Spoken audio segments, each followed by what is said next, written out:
যারা বাংলা সিনেমা দেখছেন আজকের এই ভিডিওটা তাদের জন্য বোঝা খুবই সোজা, বা আমি কোন থিমটা আপনাদের সামনে আনছি এটা খুবই সোজা।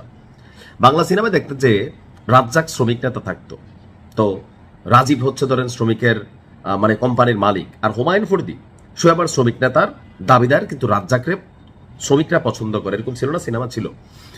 একদিন হুমায়ুন ফরিদি এবং রাজ্জাকের মধ্যে রাজীবের মধ্যে শ্রমিক অধিকার নিয়ে ঝগড়া হয়েছে। তো রাজীব রাজ্জাককে গালি দিছে, রাজ্জাকে এক পর্যায়ে রাগে মানে নিয়ন্ত্রণ হারায় বলতেছে তোকে আমি শেষ করে ফেলবো। হুমায়ুন ফরিদি রাজ্জাকের প্রতিদ্বন্দ্বী, সে করছে কি এই কথার পরে, অথবা শ্রমিক কোনো নেতার সাথে রাজ্জাকের কাপজাপ হয়েছে, তো রাজ্জাক এরকম একটা রাগের মাথায় কথা বলে ফেলছে। হুমায়ুন ফরিদি টস করে রাতের আধারে গিয়ে ওই লোককে মাইরা ফেলছে। পরের দিনই রাজ্জাকে অ্যারেস্ট পুলিশ এসে। কেন? যেদিন রাজ্জাক ধমক দিল সবার সামনে যে ভাই দেখো এই লোক তো হুমকি দিচ্ছে, তাই না? সিনেমাতে দেখছেন। পরে নায়ক মান্না অথবা শাকিব খান বড় হইয়া বাবাকে নির্দোষ প্রমাণ করে। ঘটনা ঘটাইল কে? হুমায়ুন ফরিদি। ইরান এবং মধ্যপ্রাচ্যের রাষ্ট্রগুলোর মধ্যে যে সম্পর্ক যতটা খারাপ আপনি দেখছেন, আমরা দেখছি, আমরা অনেকে প্রতিবাদ করছি যে কেন ইরান এমন করে।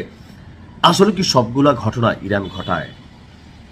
আজকে ভয়াবহ চাঞ্চল্যকর তথ্য, তাও খোদ মার্কিন যুক্তরাষ্ট্র এবং কি যুক্তরাজ্যের গণমাধ্যমগুলো সাক্ষ্য দিচ্ছে। আপনারা জানেন যে এই যুদ্ধের মধ্যে সবচেয়ে বেশি হামলার শিকার হয়েছে বাহরাইন। একের পর এক ভয়াবহ হামলার শিকার হয়েছে, এমনকি বিশাল বিশাল বিস্ফোরণের ঘটনা ঘটছে, অনেক মানুষ মারা গেছে, বাংলাদেশেরও মারা গেছে। এখন চাঞ্চল্যকর এক তথ্য প্রতিবেদন সামনে নিয়ে আসছে রয়টার্সের অনুসন্ধান বলছে যে বাহরাইনে গেল কয়েকদিন আগে যে বিশাল একটা বিস্ফোরণের ঘটনা ঘটলো, বেশ কয়েকজন মানুষ নিহত হইল, বাহরাইন সরকার ক্ষতিগ্রস্ত হইল, যেখানে আমরা দেখলাম যে ইরান ঘটাইছে, কিন্তু ঘটনাটা ঘটাইছে মার্কিন যুক্তরাষ্ট্র। রয়টার্স বলছে এই হামলার জন্য ধারণা করা হচ্ছিল ইরানকে, বরং যুক্তরাষ্ট্রের আকাশ প্রতিরক্ষা ব্যবস্থা বা যুক্তরাষ্ট্র সরকার এই ঘটনার জন্য দায়ী। ঘটনা হচ্ছে গেল 9 মার্চে সিত্রা দ্বীপের বাহরাইনের মহাজ্জা এলাকায় একটা বিস্ফোরণের ঘটনা ঘটছে, যেখানে 30 জনেরও বেশি মানুষ আহত হয়েছে, নিহত হয়েছে কয়েকজন, এবং আশেপাশের বহু স্থাপনা ক্ষতিগ্রস্ত হয়েছে। এতে বাহরাইনের মানুষ ক্যাপসিলেনের প্রতি। কিন্তু প্রাথমিকভাবে এটি ইরানের ড্রোন হামলা বলে মনে করা হলেও তদন্ত বলছে ভিন্ন কথা। বাহরাইন সরকার স্বীকার করছে, জনগণ না, সরকারের ভিতরে তো এগুলো গুটিবাজ জানে, বিস্ফোরণের সঙ্গে প্যাট্রিয়ট ক্ষেপণাস্ত্র জড়িত ছিল। প্যাট্রিয়ট ক্ষেপণাস্ত্র কোনটা? আকাশ প্রতিরক্ষা সিস্টেম, যেটা ইরানের হামলা থেকে বাঁচানোর জন্য আপনার কি বলা হয় যে বাহরাইনে আমেরিকা তাদের আকাশ প্রতিরক্ষা সিস্টেম রাখছে, আরব আমিরাতে রাখছে, সৌদিতে রাখছে। তো প্যাট্রিয়ট ক্ষেপণাস্ত্রটা আকাশ প্রতিরক্ষা সিস্টেম কাজ করে কি? ধরেন শো করে ইরানের একটা ড্রোন আসতেছে, বাহরাইনে আমেরিকার থাকা প্যাট্রিয়ট ক্ষেপণাস্ত্রটা এখান থেকে আরেকটা মিসাইল ছাড়তেছে এটাকে ধ্বংস করার জন্য। ধ্বংস করার বিপরীতে এটা করছে কি? উল্টা বাহরাইনের ভূমিতে আপনার কইরা বসছে। বিশাল বিস্ফোরণ ঘটনা করলো কে?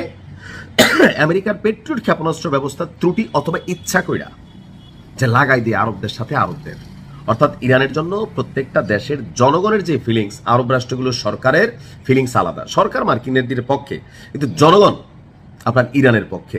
তো এই যে অবস্থানটা, মার্কিন গবেষকরাই বলছে ঘটনাস্থল থেকে প্রায় 7 কিলোমিটার দূরে অবস্থান করে একটি মার্কিন প্যাট্রিয়ট ব্যাটারি থেকে ক্ষেপণাস্ত্রটি নিক্ষেপ করা হয়েছিল। ওপেন সোর্স ভিডিও এবং স্যাটেলাইট চিত্রের বিশ্লেষণে বলছে যে ক্ষেপণাস্ত্রটি সম্ভবত আকাশে বিস্ফোরিত হয়েছে। নিচু দিয়ে উড়ে আসা একটি ড্রোনকে লক্ষ্য করে ক্ষেপণাস্ত্রটি যখন ছোড়া হয় মাঝপথেই বিস্ফোরিত হয়, ব্যাপক ক্ষয়ক্ষতি হয়, আর দায়ভার চাপিয়ে দেওয়া হয় ইরানের জন্য। আর এতে আরব বিশ্ব খেপে গেল, ইরানের বিপরীতে জনগণের মধ্যে একটা ন্যারেটিভ তৈরি হলো। কিন্তু দিন শেষে দেখা গেল কি, সৌদিতেও যে তেলের আরামকো কোম্পানিতে ঘটনা ঘটানো হলো, সেখানেও ঘটনা ঘটালো কে? ইসরায়েল। দায় দেওয়া হলো কার উপরে? ইরানের উপরে। অর্থাৎ আরবদের সাথে আরবদেরকে একটা বড়ানি। এখন এটা প্রকৃতপক্ষে এই যে তদন্তের মাধ্যমে সঠিক তথ্যটা আমরা জানলাম, তাদের দেশের গণমাধ্যম, এটা হচ্ছে সত্য এবং মিথ্যার ফয়সালা, এটা আল্লাহর তরফ থেকে আসছে। যেটা সত্য এটা মানুষ জানতে পারছে একটু লেটে। এটা ইরানকে এই মুহূর্তে একটা বিশাল গায়েবী মদদ। আল্লাহ ইরানকে হেফাজত করুক, এরকম ষড়যন্ত্রগুলো আল্লাহ প্রতিহত করুক। আসসালামু আলাইকুম।